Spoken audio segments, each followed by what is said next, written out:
Involves that guy, who's the best player in the world, but the Celtics have been unbelievable defensively containing Giannis for the first two games of the series. He's missed 15 shots in each. On any shot outside of 5 feet, he's shooting just 20%. And the two primary culprits that have made his life miserable have been Al Horford and Grant Williams.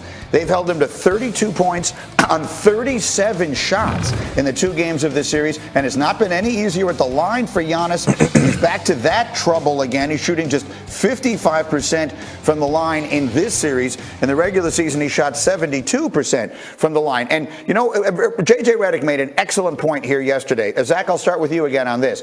When we kept saying, well, obviously Giannis will have the big breakout game. And J.J. said, we kept saying that about KD. And it never happened in that series. Maybe the common denominator being that Boston defense is it's just that kind of good. Is that what we're seeing right now up against Giannis?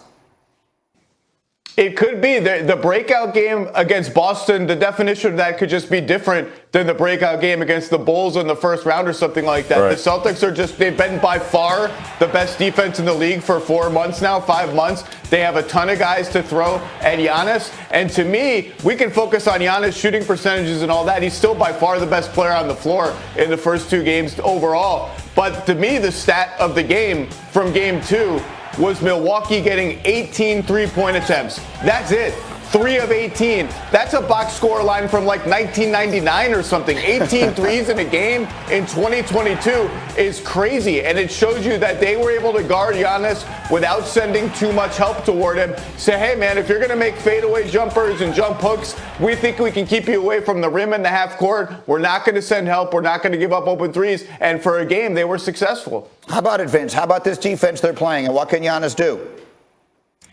They're playing great defense and trying to frustrate him and get to his head and get into his body. There's 2 things I want to say. One, I think if you look at that highlight package, a lot of settling when you're not making shots. Get close to the rim, get to your jump hook. Yes, Grant Williams playing great defense. But another thing, on his free throw and his jump shot, I'm seeing those bad habits, those old habits creep back in, meaning when Giannis shoots the shot, he tends to tilt that head back, which always makes his shot short. And I saw a lot of that at the free throw line and at the three-point line. Yes, there's a lot of frustration and just trying to figure out how to get the ball in the basket. And sometimes when you're getting rid of an old habit, when you need a bucket, you go back to that old habit sometimes until it becomes a natural habit. So those are the 2 things that I'm watching for him, because I'm looking at him shoot threes when he's wide open. I'm like, okay, take a couple of dribbles, get to your mid-range. Take a couple of get to your jump hook. Nobody can stop you and get fouled and continue to get to the free throw line. But if that bad habit and you're missing shots, you tend to see yourself missing shots, that happens. That's excellent insight there. Seth, through a coach's eyes, I can't help but wonder, he's also playing without his next best player, right? And the absence of Chris Middleton didn't seem to affect them against Chicago. How much of a factor is it here? It's an impact player because here's a guy you can play through as well. Here's a guy who can stretch the defense. You know, obviously, we were talking about the other matchup where, you know, the Sixers need shooters and shot makers and floor gamers. Well, Chris Middleton is exactly that, so it opens up the floor. But we got to remember, Giannis, second half, he's 9 for 15 the other night. Right, because you know what? The Bucks got stops. In the first half, they couldn't get stops. So Celtics, they're back. They set their defense. They set their wall. They can stay between the ball and the basket. They can be physical. If the Bucks defend, contest shots, and keep the Celtics from getting in a rhythm offensively, all of a sudden the Bucks are out in transition. But yeah, they need Middleton because Middleton's ability to score is another guy you've got a game plan for. And when you're game planning for him as well as Giannis, puts a lot of pressure on that Celtic defense. That is such outstanding insight that we're getting. Super quickly, Vince, who has the advantage right now? Because for all this conversation, the Bucks did get the split that you want to get when they go on the road. Super quickly, Vince, right now, who do you think has the edge in that series? I give the edge now to the Bucks because they're going home. I think the defense travels for the Celtics, but the Bucks get to go home and get a little home cooking. All right, we'll see how that turns out, and we will find out this weekend. We've got all the games starting tomorrow. Again, the Heat and the Sixers last night in Miami. No Joel Embiid, and James Harden just not able to put the team on his back late second quarter. This is Harden with a nice take. He would score 20 on 6 of 15 shooting. Sixers, as they did in game 1, it was a game at the half, but then in the third quarter, Miami starting to take over off a long rebound. They're getting out in transition. Seth Greenberg, and there's Jimmy Butler with the finish. Good contest. Butler gets out in transition. Butler was terrific. 22, 12 assists, did a little bit of everything, including defend. Tyler Hero throwing it up. Bam Adebayo, he had 23. And then it's Adebayo going to be the giver this time, and it's Butler who's going to throw it down. Heat lead the series 2-0. Sixers have never come back from a love 2 hole in their postseason history. James Harden, now what? I think it's just didn't go our way as much as we needed it to, but for the most part, I mean, we're still a confident group, and we're going to go home and do what we're supposed to do. You know, like in the playoffs, the series doesn't start till, the road team wins. And we didn't get one, out of the first 2, but go home and take care of business, and we'll be back here for Game 5. Yeah, it's an interesting shirt. Anyway, if they're going to be back in Miami for Game 5, they're going to need a big game from James Harden. Yesterday was his 12th consecutive playoff game under 25 points. He averaged 28 a game in the playoffs with Houston. Since leaving, that number has dropped to 19.5. And so, look, as I assemble my basketball people here today, again, Seth Greenberg is here and the great Vince Carter. But, Zach, I want to start with you because you brought it up. And look, I'd love to see Embiid come back and then to turn this into a series. It obviously is not over. But if Embiid is unable to come back, and if you're just joining us, Doc Rivers sounded pessimistic about that in a soundbite that we played for you earlier. Could you reset again for the audience that may not fully understand it, exactly the decision that is going to be in front of the Sixers the moment their season ends? Zach. Well, it's first in front of James Harden, who has a $46 million player option for next season. If he opts in, that's the last season of his contract. And if I'm the Sixers, I kind of hope he opts in, because then I get to kick the can down the road a year on the big decision, the one they face now if he opts out, which is, what the heck are we going to do? How much are we going to pay this guy? Because I can tell you for sure, the expectation was upon the trade to Philadelphia, if he becomes a free agent, well, of course, James Harden's a max player. You max him out. That could be 5 years, $250 million, whatever the exact math is.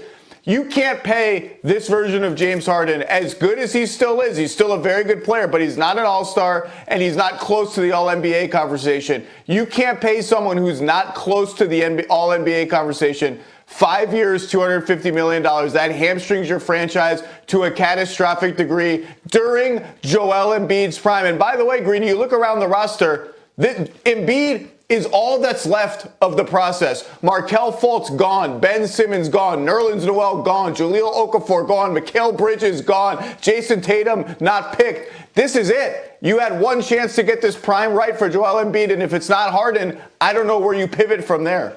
It's really well put, and I would say again, they also traded some pieces away to get Harden in addition to Simmons there. Vince, I'm fascinated by your, as in one of the all-time greats yourself, what is your reaction to what Zach just said?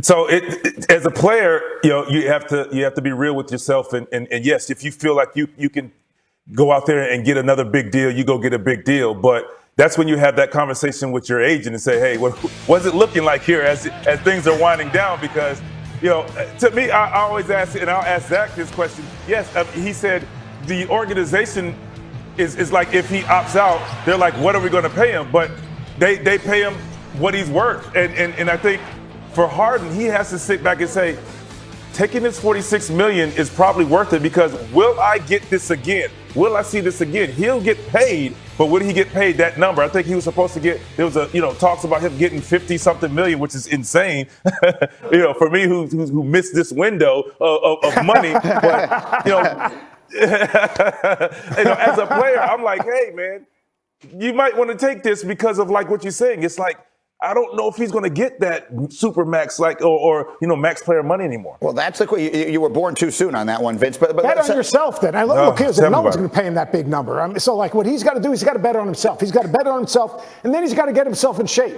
because you can't get better until you're in shape. And he's not in playoff shape. He's not in shape where he can take over a game. Can he ever get in world-class shape at his age? You're going to give him a 5-year contract right now at his age? No way. But he's got to get in shape so he can get by people, get downhill, draw a double team, whether it's with Embiid or without Embiid. And then you're talking about shot making. All right, right now he's not the shot maker he's been because he's not in shape. He can't get his feet underneath him. And then on the other side of it, because he can't get his feet underneath him, he misses right, he misses left, he misses short, he misses long. And now he can't even get to the line, because in the old days, that shot fake, he'd lean in, and that was a 3-point shot. Right. That was three. The difference in the way they officiated is a factor in this. In his game, for sure. I got one more question, though, very importantly for Zach, which is let's line up the things on the other side. They did make the big trade to get him. They put a lot into this. Teams and general managers are very hesitant usually to admit mistakes, which would be what it would be if they just let him walk at this point. Plus, and I brought this up with you earlier, they kind of have the built-in excuse of, well, Embiid got hurt, so if he had been there, maybe X, Y, and Z would have happened. You still don't think Philly gives him the Supermax if he opts out?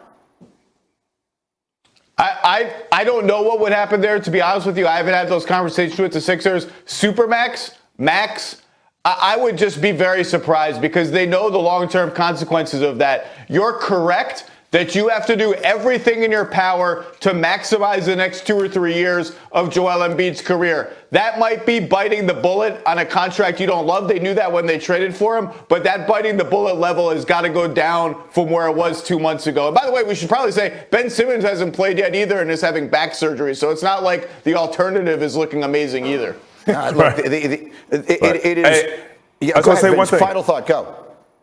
I'll tell you what, if they're gonna give Harden the super max or the max, you better make sure you get some elite shooters around him to open the floor up to give him a chance. Yeah, I agree with Seth. Yeah, he has to get himself in shape so he can still be somewhat of the Harden that we're talking about in Houston, but put some shooters. He needs elite shooters around him to open the floor because look at it. They're shrinking the floor because they shot 8 for 30 as a team. 8 for 30. So I'm going to shrink the floor as well. Can't count on Excellent Danny point. Green anymore. No, Seth Curry would have made a difference perhaps in this scenario. He was traded in that deal.